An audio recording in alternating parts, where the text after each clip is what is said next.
एक समय की बात है, एक जंगल में जहां एक शक्तिशाली शेर लियो रहता था। उसके भयानक धमाका जंगली जानवरों के दिलों में डर भर देते थे। एक दिन जब वो घास के मैदान में गुम रहा था, लियो एक शिकार करने वाले जाल में फंस गया। जब वो मुक्ति के लिए जूझता था, उसका धमाकेदार गर्जन अब मदद के लिए बेकरार आवाजों में बदल गया। उसकी पुकार सुनकर एक छोटी सी चूहा जिसका नाम मिलो था, तुरंत पहुंच गया। शेर को फंसाए देखकर मिलो ने तुरंत काम पर लग गया।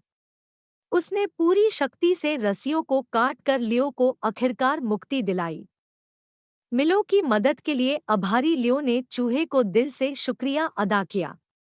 चूहे के साहस से आश्चर्य में आकर्षित होकर लियो ने कभी ना कभी मिलेंगे के एहसान के बदले लेने का वादा किया।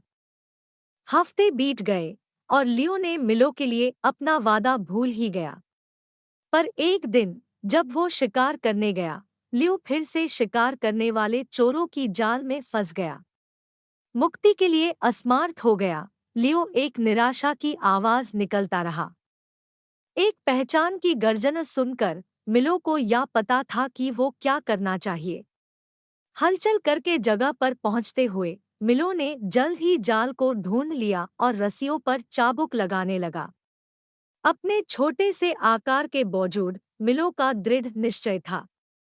हर काटने पर रस्सियां कमजोर होती गई, जब तक लियो आखिरकार मुक्त ना हो गया। फिर से लियो मिलो का जीवन बचाने के लिए आभारी था। इस बार वो कभी भी चूहा के सहयोग को भूलने की कसम खाई। उस दिन से आगे लियो और मिलो अच्छे दोस्त बन गए, जिससे ये साबित होता है कि सबसे शक्तिशाली जीव भी सबसे छोटे जीव पर निर्भर कर सकते हैं। जंगल के जानवर लियो और मिलो के अनोखे दोस्ती पर विस्मित रहे।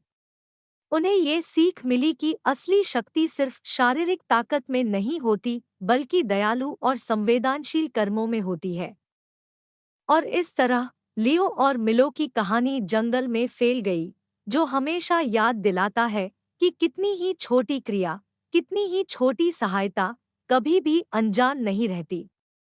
क्योंकि जीवन की बड़े पैमाने पर प्यार और दोस्ती ही है जो हमें सबको एक साथ बांधते हैं।